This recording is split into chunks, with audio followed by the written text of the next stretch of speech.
नमस्कार मंडळी, आज आपण सार्थ श्रीमद दासबोध दशक 8 त्यातील समास 6 ज्याचं की शीर्षक आहे दुश्चित निरूपण ह्याचं वाचन करणार आहोत. चला तर मग संकीर्तनाने सुरुवात करूया. जय जय राम कृष्ण हरी, जय जय राम कृष्ण हरी, जय जय राम कृष्ण हरी, जय जय राम कृष्ण हरी, जय जय राम कृष्ण हरी, जय जय राम कृष्ण हरी, जय जय राम कृष्ण हरी, जय जय राम कृष्ण हरी, जय जय राम कृष्ण हरी, जय जय राम कृष्ण हरी, जय जय राम कृष्ण हरी, जय जय राम कृष्ण हरी.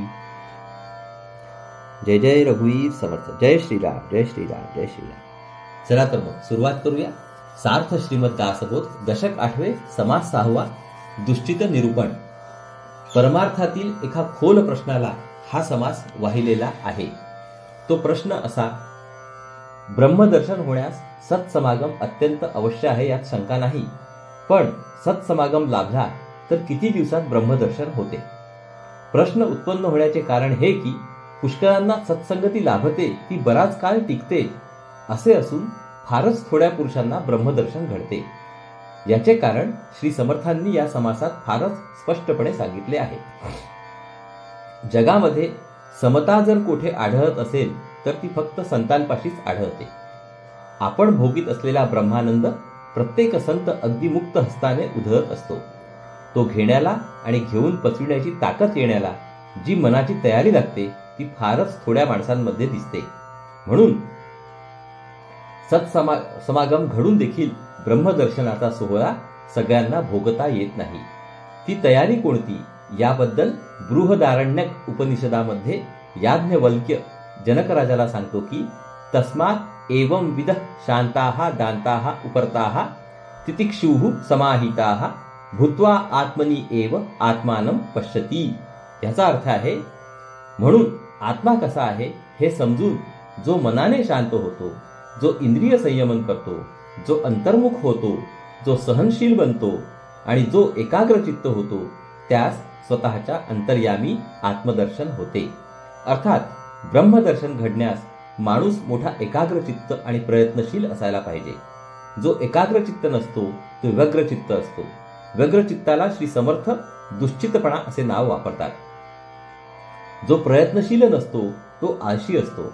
आळशीपणाला श्री समर्थ आळस म्हणतात. दुश्चितपणा आणि आळस यामध्ये निद्रेची भर घालून श्री समर्थांनी भ्रष्ट करणारी त्रयी वर्णन केलेली आहे.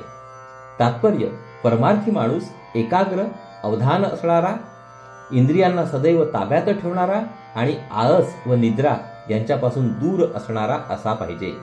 या गुणांनी संपन्न माणूस सत्समागमात राहिला तर पाहता पाहता तयार होतो. त्याची बुद्धी अत्यंत सूक्ष्म बनते व ती एकाग्र झाली की मायेचा पडदा फाडून स्वस्वरूपाशी तदाकार होते. चला तर मग आता ओवी वाचनाला सुरुवात करूया.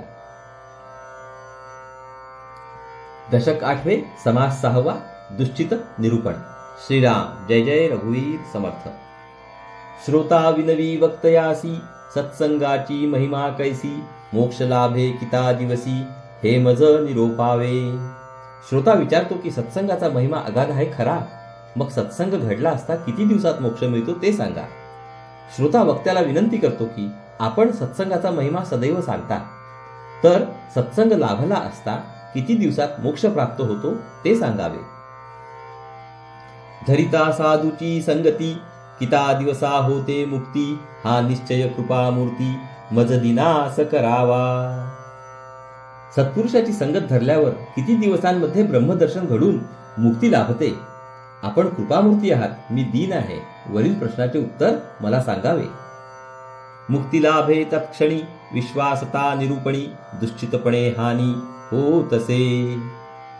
यावर वक्ता म्हणतो की सत्पुरुष जो उपदेश करतो त्यावर जर संपूर्ण विश्वास ठेवला तर ताबडतोब आत्मज्ञान होऊन मुक्ती लाभते.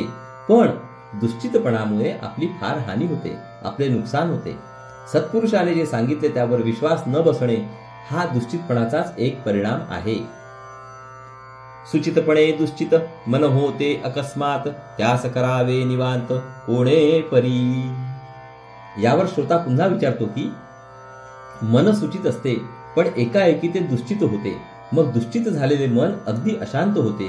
त्या अशांत मनाला शांत कसे करावे, एकाग्र चित्त कसे व्हावे ते आपण सांगा. वक्ता यावर उपाय सांगतो तो असा: मनाच्या तोडून ओढी श्रवणी बसावे आवडी, सावधपणे घडीने घडी काळ सार्थक करावा. निरनिराळ्या वस्तूंकडे व विषयांकडे मन ओढले जाते, ते प्रथम थांबवावे. नंतर खऱ्या आवडीने श्रवण करायला बसावे. वेळ वाया जाऊ न देण्याबद्दल सावध असावे. अशा रीतीने आपला काळ सार्थकी लावावा.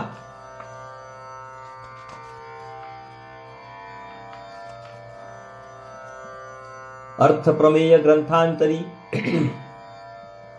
शोधून घ्यावे अभ्यांतरी, दुश्चितपण आले तरी पुन्हा श्रवण करावे. आपण जो ग्रंथ श्रवण करतो त्यामधील अर्थ आणि प्रमेय किंवा सिद्धांत बरोबर शोधून काढावे आणि आपल्या बुद्धीमध्ये साठवावे. मनाची तन्मयता किंवा एकाग्रता बिघडून चित्त व्यग्र झाले, आपले अवधान भलतीकडे गेले तरी फिरून श्रवण करावे. यानंतर श्री समर्थांनी पाषाणाचा दृष्टांत देऊन काही श्रोते पाषाणाहून कमी दर्जाचे कसे असतात याचे वर्णन केले आहे. अर्थांतर पाहिल्या विण उगेंची करी जो श्रवण, तो श्रोता नव्हे पाषाण मनुष्य वेशे. ग्रंथामधील अर्थ बुद्धीमध्ये न साठवता जो उगाच श्रवण करतो तो खरा श्रोता नव्हे, मनुष्य रूप घेतलेला तो पाषाणच होय. येथे श्रोते मानितील सीण, आम्हास केले पाषाण, तरी पाषाणाचे लक्षण सावध ऐका. वक्ता आपल्याला पाषाण म्हणतो म्हणून श्रोत्यांना वाईट वाटेल, पण पाषाणाचे लक्षण सांगतो ते ऐकावे. वाकुडा तिकुडा तिकडा फोडिला, पाषाण घडून नीट केला, दुसरे वेसी पाहिला, तरी तो तैसाची असे. समजा एखाद्या वाकडा तिकडा फोडलेला दगड आहे, त्याला टाकीने घडवून नीट केला, पुन्हा जर तो बघितला तर अगदी जसाच्या तसाच असतो. टाकीने खपली फोडिली, ते मागुती नाही जडली, मनुष्याची कुबुद्धी झाडिली, तरी ते पुन्हा लागे. टाकीचा घाव घालून दगडाची खपली काढली तर ती काही पुन्हा त्या दगडाला जाऊन चिकटत नाही. पण त्या माणसाची तऱ्हा अशी नाही. चांगल्या उपदेशाने माणसाची वाईट बुद्धी झाडली तर तेवढ्यापुरती ती बाजूला सरते, परंतु पुन्हा ती त्याला चिकटते. सांगता अवगुण गेला, पुन्हा मागुता जडला, या कारणे महांभला पाषाण गोटा. एखाद्या माणसाला त्याचा दोष अवगुण समजावून दिला तर तो तेवढ्यापुरता सुटतो, पण पुन्हा तो त्याच्या अंतर्यामी हजर होतो. पाषाणाचे असे होत नाही, म्हणून माणसापेक्षा पाषाण फार चांगला असे म्हणावे लागते. ज्याचा अवगुण झडेना, तो पाषाणाहून उणा, पाषाण आगळा जाणा, कोटी गुणे. पुष्कळ वेळा सांगून ज्याचा अवगुण सुटत नाही, तो माणूस पाषाणापेक्षा हीन दर्जाचा समजावा. अनेक पटीने पाषाण बरा म्हणायला हरकत नाही. कोटी गुणे कैसा पाषाण, त्याचेही ऐका लक्षण, श्रुती करावे श्रवण सावध होऊनी. अनेक पटीने पाषाण बरा कसा त्याचे वर्णन करतो. श्रोत्यांनी मन लावून लक्षपूर्वक ऐकावे. माणिक मोती प्रवाळ, पाची वैडूर्य वज्रनीय, गोमेदमणी परिस केवळ पाषाण बोलीजे. माणिक मोती प्रवाळ 5, वैडूर्य वज्रनील गोमेदमणी परीस इत्यादी सगळे पाषाणच समजतात. याही वेगळे बहुत, सूर्यकांत सोमकांत, नाना मोहरे सप्रचित, औषधा कारणे. शिवाय सूर्यकांत सोमकांत आणि रोगांवर औषध म्हणून लागू पडणारे मणी असे पाषाणाचे आणखी पुष्कळ प्रकार आहेत. याही वेगळे पाषाण भले, नाना तीर्थी जे लागले, वापी कूपसेखी झाले, हरिहर मूर्ती. याहून निराळे आणखी पाषाणाचे प्रकार आहेत. उदाहरणार्थ, निरनिराळ्या तीर्थांमध्ये मंदिरे, घाट, चबुतरे व धर्मशाळा बांधण्यास पाषाण वापरतात. विहिरी, आड वगैरे बांधण्यास दगड वापरतात. आणि शेवटी विष्णू, शंकर इत्यादी देवांच्या मूर्तींसाठी उत्तम पाषाण लागतात. याचा पाहता विचार, पाषाण ऐसे नाही सार, मनुष्य ते काये पामर, पाषाणा पुढे. अशा दृष्टीने विचार केला तर पाषाणाचे मूल्य कितीतरी आहे हे ध्यानात येईल. अर्थात त्यापुढे माणसाची किंमत कमीच आहे असे म्हणायला हरकत नाही. तरी तो ऐसा नव्हे पाषाण, जो अपवित्र निक्कारण, तया सारिखा देह जाण, दुश्चित अभक्तांचा. पण जो पाषाण वर सांगितलेल्या चांगल्या कामासाठी उपयोगी पडत नाही, तो अपवित्र आणि कुचकामाचा असतो. श्रद्धाहीन व व्यग्र चित्ताच्या अभक्ताचा देह त्या पाषाणासारखा अपवित्र व कुचकामाचा समजावा. आता पुढील 10 ओव्यांमध्ये श्री समर्थ दुश्चितपणाने मानवी जीवनाची कशी नासाडी घडून येते याचे फार मार्मिक व सूक्ष्म वर्णन सांगतात. मनाचा अस्थिरपणा, श्रद्धाहीनपणा, श्रम करण्याचा कंटाळा, लक्षहीनपणा, चित्ताची व्यग्रता, विचारात घोटाळा, निश्चितपणाचा अभाव इत्यादी घातक मनोवृत्ती दुश्चितपणाने दाखविल्या जातात. आता असो हे बोलणे, घात होतो दुश्चितपणे, दुश्चितपणाचे निगुणे, प्रपंचना परमार्थ. आता हे बोलणे पुरे. दुश्चितपणाने माणसाचा घात होतो. दुश्चितपणा अंगी असेल तर धड प्रपंच नाही व धड परमार्थ नाही अशी अवस्था होते. दुश्चितपणे कार्य नासे, दुश्चितपणे चिंता वसे, दुश्चितपणे स्मरण नसे, क्षण एक पाहता. दुश्चितपणामुळे कार्याचा नाश होतो. सदैव काळजी लागते आणि कोणत्याही गोष्टींचे धड स्मरण राहत नाही.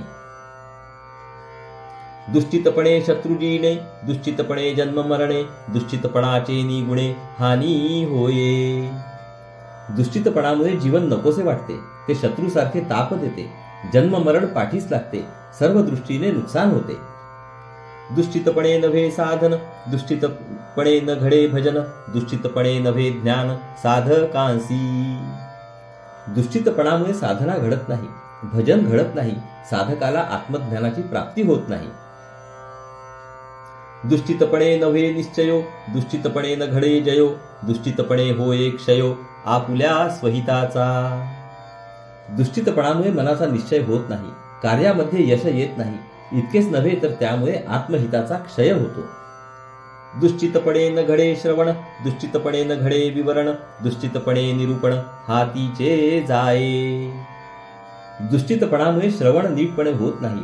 श्रवण केलेल्या विषयाचे नीट विवरण करता येत नाही आणि म्हणून श्रवण केलेला परमार्थ बुद्धीमध्ये साठवून ठेवता येत नाही. दुश्चित बैसलाची दिसे, परितो असतची नसे, चंचल चक्री पडिले असे, मानस तयाचे. दुश्चित माणूस एका जागी बसलेला दिसतो खरा, पण तो तेथे असून नसल्यासारखा असतो. त्याचे मन चंचलपणे हजारो विषयांमध्ये चक्रा मारित असते. वेडे पिशाच्च निरंतर, अंधमुके आणि बधिर, तैसा जाणावा संसार दुश्चित प्राणियांचा. एखाद्या वेड्याचा, सारखी पिशाच्च बाधा असणाऱ्या माणसाचा किंवा आंधळ्या, मुक्या आणि बहिऱ्या माणसाचा संसार जसा काहीतरीच असतो, तसाच दुश्चित माणसाचा संसार असतो. त्या संसारात काही कळा नसते. सावध असोन उमजेना, श्रवण असोन ऐकेना, ज्ञान असोन कळेना, सारासार विचार. लक्ष देतो असे दिसते पण त्याचे लक्ष नसते. ऐकतो असे दिसते पण त्याला आकलन होत नसते. आणि ज्ञान आहे असे दिसते पण खरे काय व खोटे काय हे त्याला समजत नसते.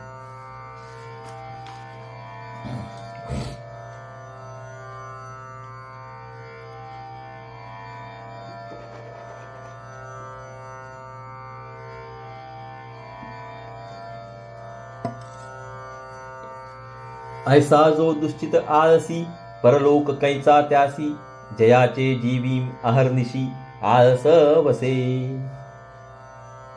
दुश्चितपणा म्हणजे अशांत, अस्थिर, अभद्र, अश्रद्ध आणि अनिश्चित चित्त होय.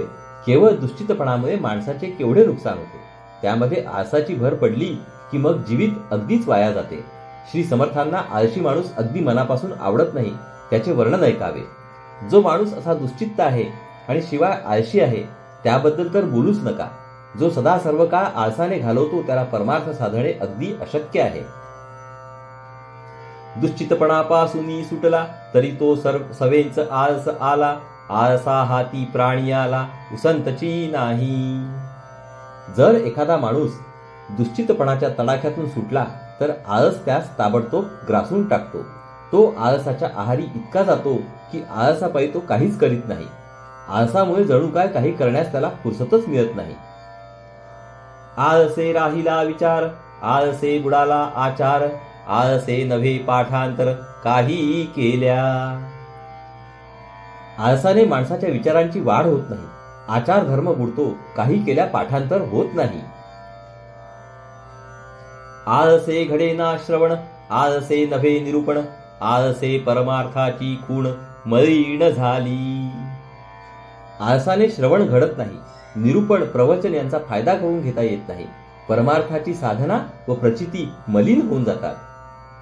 आळसे नित्यनेम राहिला, आळसे अभ्यास बुडाला, आळसे आळस वाढला असंभाव्य. आळसाने नित्यनेम चालत नाही, अभ्यास होत नाही आणि आळशीपणानेच कल्पनेच्या बाहेर आळस वाढतो. आळसे गेली धारणा धृती, आळसे मलिन झाली वृत्ती, आळसे विवेकाची गती मंद झाली. आळसाने धारण शक्ती नाहीशी होते, धीर धरण्याची ताकद नाश पावते, मनोवृत्ती मलिन होते आणि विवेकाची गती मंदावते. आळसाने माणसाच्या मनाच्या विविध शक्ती नाश तरी पावतात किंवा अगदी क्षीण होतात. माणूस आळशी बनला की त्याला खूप निद्रा घ्यायची सवय लागते. खूप खावे, खूप निद्रा घ्यावी आणि उरलेला वेळ उगीच वाया घालवावा अशी त्याला सवय लागते. दुश्चितपणा, आळशीपणा आणि झोपाळूपणा ही 3 अज्ञानाची खरी लक्षणे आहेत. आळसे निद्रा वाढली, आळसे वासना विस्तारली, आळसे शून्याकार झाली सद्बुद्धी निश्चयाची. आळसाने झोप घेण्याची सवय वाढते, वासनांचा विस्तार होतो. निश्चय करणारी जी सद्बुद्धी असते ती शून्याकार बनते. माणसाच्या बुद्धीला 2 बाजू आहेत. इंद्रियांच्या दारातून आत येणारी दृश्य जगाची माहिती व्यवस्थितपणे रचून दृश्य वस्तूंचे ज्ञान करून देणारी एक बाजू आहे. दृश्य वस्तूंवरून वृत्ती काढून घेऊन अंतर्मुखपणे स्वरूपाकडेच पाहणारी दुसरी बाजू आहे. बुद्धीच्या या दुसऱ्या बाजूला सद्बुद्धी किंवा प्रतिभा म्हणतात. जेथे सद्बुद्धी नाही तेथे परमार्थ नाही. सद्बुद्धी अतिनिश्चयात्मक असते. ती निर्माण करणे व वाढवणे हे साधनेचे मर्म आहे. आळसाने सद्बुद्धी नाश पावते, ही सर्वात मोठी हानी आहे. दुश्चितपणासवे आळस, आळसे निद्राविलास, निद्राविलासे केवळ नाश आयुष्याचा. आधीच दुश्चितपणा, त्यात आळशीपणा आणि त्यामध्ये निद्रेचा विलास ही दृष्ट त्रयी जेथे जमली तेथे सबंध आयुष्याची नासाडी होण्यास फार वेळ लागत नाही. निद्रा आळस दुश्चितपण हेची मूर्खांचे लक्षण, येणे करिता निरूपण उमजे चिना. निद्रा, आळस आणि दुश्चितपण ही 3 खरी मूर्खांची लक्षणे आहेत. त्यामुळे केलेला उपदेश माणसाच्या ध्यानात येत नाही. मूर्ख माणसाच्या बुद्धीमध्ये सांगितलेला उपदेशाचा योग्य अर्थ करण्याची शक्ती नसते. हे 3 लक्षणे जेथे विवेक कैचा असेल तेथे अज्ञानास या परते सुखची नाही. हे 3 दोष जेथे असतात तेथे विवेक राहू शकत नाही. अज्ञानी माणसाला आळस आणि झोप यापेक्षा दुसरे कोणतेही सुख जास्त आहे असे वाटत नाही. क्षुधा लागताच जेविला, जेवून उठता आळस आला, आळस येता निजेला सावकाश. असा अज्ञानी माणूस भूक लागली की पोटभर जेवतो, जेवून उठला की त्याला सुस्ती येते, आळस येतो, आळस आला तो स्वस्थपणे निजतो. निजो न उठताच दुश्चित, कदा नाही सावचित्त, तेथे कैचे आत्महित निरूपणी. झोप घेऊन उठला की त्याचे मन व्यग्र असते, कशाकडेही त्याचे धड लक्ष नसते. अशा मनाच्या अवस्थेमध्ये निरूपण ऐकून तो आत्महित करून घेईल हे शक्य नसते. मर्कटापासी दिले रत्न, पिशाच्या हाती निधान, दुश्चित्ता पुढे निरूपण तयापरी होये. माकडाच्या हाती एखादे रत्न दिले किंवा पिशाच्याच्या हाती द्रव्याचा ठेवा दिला तर ते जसे वाया जाते त्याचप्रमाणे दुश्चित माणसाला केलेला परमार्थाचा उपदेश फुकट जातो. समासाच्या आरंभी श्रोत्यांनी जो प्रश्न विचारला होता त्याचे उत्तर आता श्री समर्थ देतात. आता असो हे उपपत्ती, आशंकेची कोण गती, किता दिवसा होते मुक्ती सज्जनाचे निसंगे. अज्ञानाच्या लक्षणाचे विवेचन आता पुरे झाले. मूळ प्रश्नाचे उत्तर काय ते आता पाहू. आपला प्रश्न असा की सत्समागम केला असता मुक्ती मिळण्यास किती दिवस लागतात. ऐका याचे प्रत्युत्तर, कथेसी भावे निरोत्तर, संत संगाचा विचार ऐसा असे. या प्रश्नाचे उत्तर आता ऐकावे. या उत्तराने प्रश्न विचारणाऱ्यांची शंका संपूर्ण नाहीशी होईल. सत्समागमाचा विचार पुढील प्रमाणे आहे. लोहो परिसेसी लागला, थेंबुटा सागरी मिळाला, गंगे सरिते संगम झाला तत्क्षणी. लोखंड परिसाला लागले, पाण्याचा थेंब समुद्रात पडला, एक नदी गंगेला येऊन मिळाली. ज्या क्षणी हे घडते त्याच क्षणी लोखंड सोने बनते, थेंब सागर बनतो आणि नदी गंगारूप बनते. सावध साक्षपी आणि दक्ष, तयास तत्काळची मोक्ष, इतरास ते अलक्ष, लक्षिले नवचे. त्याचप्रमाणे जो अत्यंत सावध आहे, कष्टाळू आहे आणि तत्पर आहे, त्यास सत्समागमामध्ये ताबडतोब मोक्ष प्राप्त होतो. ज्यांच्या अंगी हे गुण नाहीत त्यांना अत्यंत सूक्ष्म ब्रह्मस्वरूप पाहू म्हटले तरी पाहता येत नाही. येथे शिष्य प्रज्ञाच केवळ, प्रज्ञावंता न लगे वेळ, अनन्यास तात्काळ मोक्ष लाभे. परमार्थाच्या अनुभवामध्ये शिष्याची बुद्धीच तयार व्हावी लागते, अत्यंत सूक्ष्म बनावी लागते. अशी तयार बुद्धी ज्याच्यापाशी असते त्यास वेळ लागत नाही. जो अनन्य होऊ शकतो त्यास ताबडतोब मोक्ष लाभतो. प्रज्ञावंत आणि अनन्य, तयास न लगे एक क्षण, अनन्य भावार्थे विण प्रज्ञा खोटी. ज्याची बुद्धी अत्यंत सूक्ष्म आहे आणि जो अनन्य होऊ शकतो त्यास स्वरूप साक्षात्कार होण्यास एक क्षण देखील लागत नाही. अनन्य श्रद्धा असल्या वाचून नुसती सूक्ष्म बुद्धी कामास येत नाही. प्रज्ञे विण अर्थ न कळे, विश्वासे विण वस्तू ना कळे, प्रज्ञा विश्वासे गळे देहाभिमान. सूक्ष्म बुद्धी नसेल तर सद्गुरू जे सांगतात त्याचा बरोबर अर्थ कळत नाही. अनन्य श्रद्धा नसेल तर आत्मवस्तू आकलन होत नाही. म्हणून प्रज्ञा आणि विश्वास या दोन्हींनी देहाभिमान नाहीसा होतो, देहबुद्धी गळून जाते.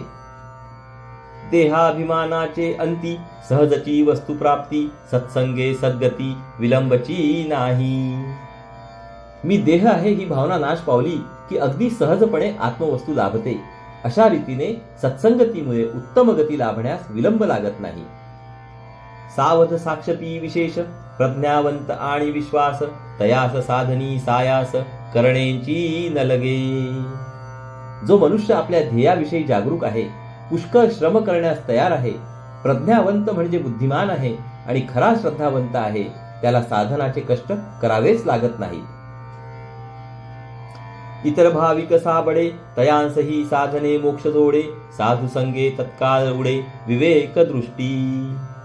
शिवाय इतर जे श्रद्धावंत पण भोळे असतात अशा माणसांना देखील साधन केल्यानंतर मोक्ष हाती येतो. सत्समागमाने त्यांच्या अंतर्यामी विवेकशक्ती निर्माण होते आणि त्यांना सद्वस्तूचे दर्शन घडते. सत्पुरुष म्हणजे आत्मशक्ती निर्माण करणारे चालते बोलते यंत्रच होय.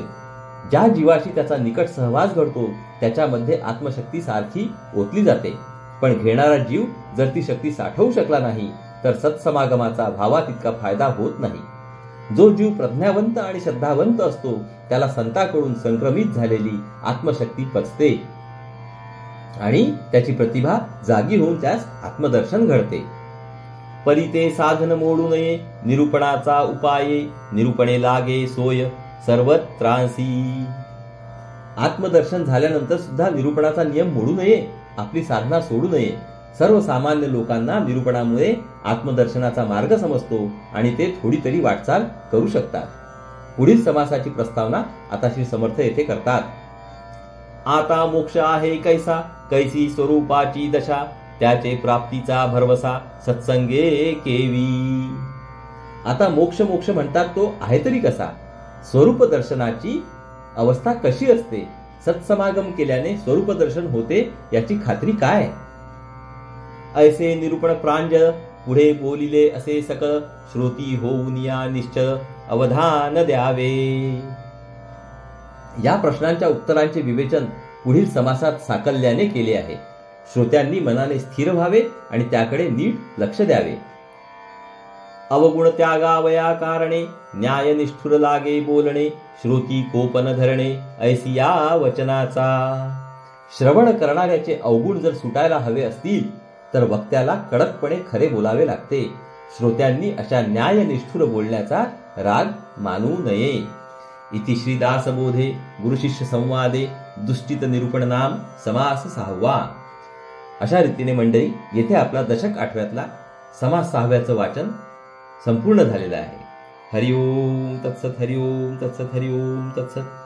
हरे कृष्ण कृष्ण कृष्ण हरे हरे, हरे राम राम राम हरे हरे, हरे कृष्ण कृष्ण कृष्ण हरे हरे, हरे राम राम राम हरे हरे, हरे कृष्ण कृष्ण कृष्ण हरे हरे, हरे राम राम राम हरे हरे, हरे कृष्ण कृष्ण कृष्ण हरे हरे, हरे राम राम राम हरे हरे, हरे कृष्ण कृष्ण कृष्ण हरे हरे, हरे राम राम राम हरे हरे, हरे कृष्ण कृष्ण कृष्ण हरे हरे, हरे राम राम राम हरे हरे, हरे कृष्ण कृष्ण कृष्ण हरे हरे, हरे राम राम राम हरे हरे. जय योगेश्वर श्री कृष्ण की जय हो. जय श्रीराम, जय श्रीराम, जय श्रीराम. जय जय रघुवीर समर्थ. चला तर मंडळी, पुढील भागात परत भेटूया. नमस्कार. हरिओम हरिओम हरिओम हरिओम.